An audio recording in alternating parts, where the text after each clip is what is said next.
তরমুজের খোসা আর ফেলে না দিয়ে এভাবে বানিয়ে নাও ক্যান্ডি মুরব্বা।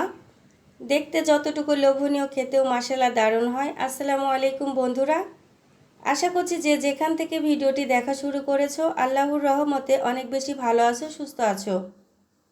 নতুন একটি ভিডিও নিয়ে চলে আসছি তোমাদের মাঝে। আশা করব আমার সকল বন্ধুরা ভিডিও শুরুতে একটা লাইক দিয়ে পুরো ভিডিওটি দেখে নেবে। তরমুজের খোসার ক্যান্ডি মুরব্বা বানানোর জন্য এখানে কয়েক টুকরো তরমুজের খোসা নিয়েছি। প্রথমেই তরমুজের খোসার বাহিরের সবুজ অংশটুকু কেটে ফেলে দেব। খুবই সহজভাবে সামান্য উপকরণ দিয়ে মজাদার এই ক্যান্ডি মুরব্বাটা তৈরি করা যায়। তো বন্ধুরা, এই সবুজ অংশটুকু যখনই ফেলে দেবে একটু সাবধানতার সঙ্গে করতে হবে, কারণ এই সবুজ অংশটুকু অনেক বেশি শক্ত হয়ে থাকে। আমার বিশ্বাস ক্যান্ডি মুরব্বা রেসিপিটি আমার বন্ধুদের কাছে অনেক বেশি ভালো লাগবে। তো কিভাবে ক্যান্ডি মুরব্বাটা তৈরি করলাম দেখতে হলে পুরো ভিডিওটা জুড়ে থাকতে হবে, কেউ স্কিপ করে দেখবে না, না হলে ভিডিওর কোনো অংশ বাদ পড়ে যেতে পারে। সবুজ অংশটুকু ফেলে দেওয়ার পর এগুলোকে এবার স্লাইস করে নেব। একেবারে মোটাও করব না, একেবারে পাতলাও করব না, কতটুকু মোটা কিংবা পাতলা করে কেটে নিচ্ছি দেখে বুঝতে পারছো। ছোট থেকে বড় সকলেরই এই ক্যান্ডি মুরব্বাটা ভালো লাগবে, বিশেষ করে বাচ্চাদের কাছে অনেক বেশি ভালো লাগবে। কাউকে খাওয়ালে সে বুঝতেই পারবে না এটা তরমুজের খোসার ক্যান্ডি মুরব্বা। যে সকল বন্ধুরা আমার চ্যানেলে নতুন ভিজিট করেছো, যদি আমার ভিডিওর কোনো অংশ ভালো লেগে থাকে তাহলে আমার চ্যানেলটাকে সাবস্ক্রাইব করে পাশে থাকা বেল আইকনটি প্রেস করে রাখবে। আমি যখনই নতুন নতুন ভিডিও আপলোড করব তোমাদের কাছে নোটিফিকেশনটা পৌঁছে যাবে। আর যে সকল ভাই বোনেরা দেশের বাহির থেকে সবসময় আমার ভিডিও দেখো, আমাকে সুন্দর সুন্দর কমেন্টের মাধ্যমে কাজে উৎসাহিত করে যাচ্ছ, তোমাদের সবাইকে মন থেকে অনেক অনেক দোয়ার ভালোবাসা রইল। তো সবগুলো স্লাইস করে নেওয়া হয়ে গিয়েছে, এবার একটা বাটিতে তুলে নিচ্ছি। এবার ভালো করে ধুয়ে পরিষ্কার করে নেব। আর বন্ধুরা, তরমুজের লাল অংশটুকু যেন না থাকে সেদিকে খেয়াল করবে, এবং পেছনের যে সবুজ অংশ থাকে সেটুকু যেন না থাকে। তো ভালো করে ধুয়ে নেবার পর এখানে সামান্য একটু খাবারের চুন ব্যবহার করব। এতে করে মুরব্বাটা খেতে ভালো লাগবে, একেবারে নেতিয়ে যাবে না। আর মুরব্বা যে কোনো ধরনের মুরব্বাই হোক না কেন একটু শক্ত শক্ত টাইপের হলে খেতে ভালো লাগে। তো চুন দিয়ে 10 মিনিটের মতো মেখে রাখবো। এমন মুরব্বা যাকে খাওয়াবে সে আবারও খেতে চাইবে, এতটাই মজাদার হয়ে থাকে। তো ফিরে আসলাম 10 মিনিট পর। এবার আবারও ভালো করে ধুয়ে নেব। পানিতে যেন চুনের সাদা অংশ দেখা না যায় ততটুক পর্যন্ত আমি ধুয়ে নেব। তো আমি 5 বার ধুয়ে নিয়েছি। তো পানি দেখে বুঝতে পারছো একদম স্বচ্ছ পানি।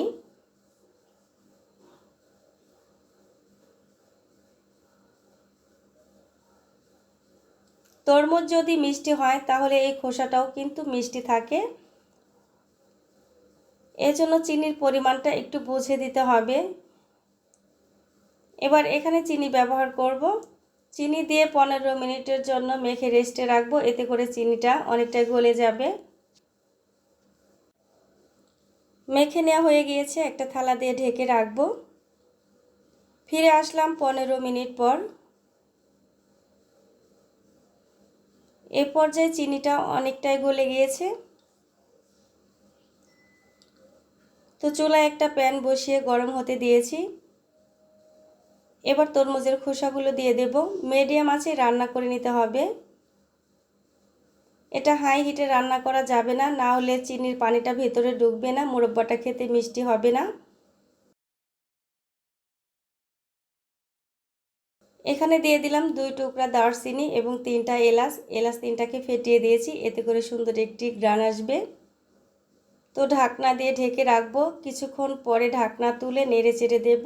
এভাবেই রান্না করতে থাকবো যতক্ষণ না চিনির পানিটা শুকিয়ে যাচ্ছে আর তরমুজের খোসাটা নরম হয়ে যাচ্ছে।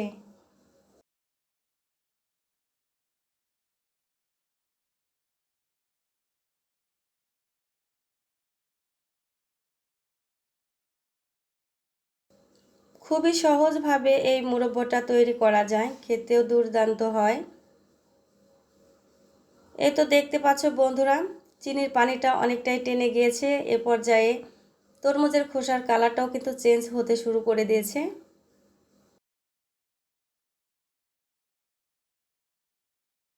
ভিডিওটি ফলো করে যদি পারফেক্টভাবে ক্যান্ডি মুরব্বাটা তৈরি করতে পারো তাহলে দীর্ঘদিন সংরক্ষণ করে খেতে পারবে।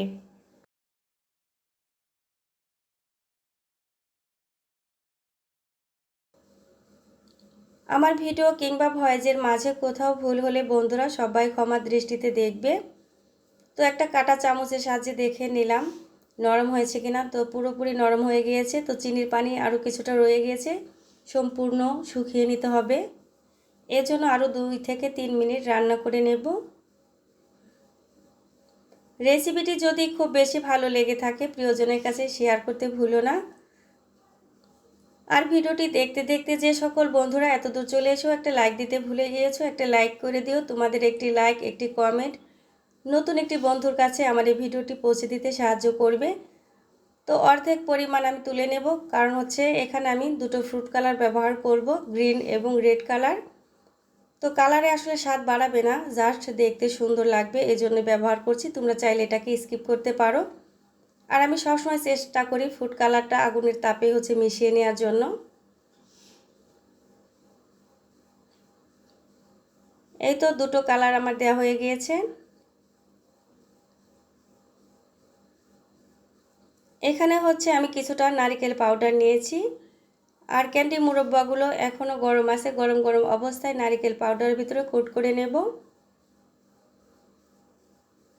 নারকেল পাউডারে কোট করে নেবার কারণে দেখতেও যেমন সুন্দর লাগবে, খেতেও ভালো লাগবে। তবে এটা তোমরা চাইলে স্কিপ করতে পারো যদি হাতের কাছে না থাকে।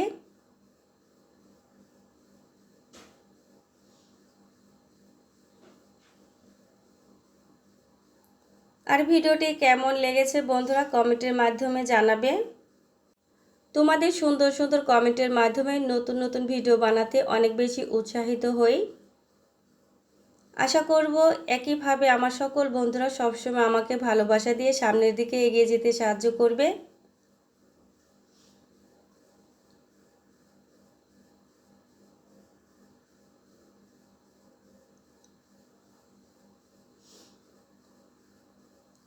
ঠান্ডা হবার পর এই ক্যান্ডি মুরব্বাটা আরেকটু শক্ত হবে। তো সবগুলো কোট করে নেওয়া হয়ে গিয়েছে, এবার সার্ভ করে দেখাচ্ছি।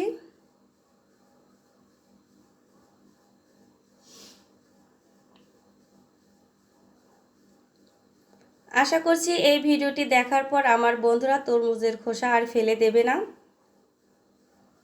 তো দেখে বুঝতে পারছো মুরব্বাটা কতটুকু লোভনীয় হয়েছে, খেতে কতটুকু ভালো হতে পারে। আজকের মতো ভিডিও থেকে বিদায় নেব, নতুন কোনো ভিডিও নিয়ে আবার চলে আসবো তোমাদের মাঝে। সে পর্যন্ত সবাই অনেক বেশি ভালো থেকো, সুস্থ থেকো। সকলের শুভকামনা করে বিদায় নিচ্ছি। আল্লাহ হাফেজ।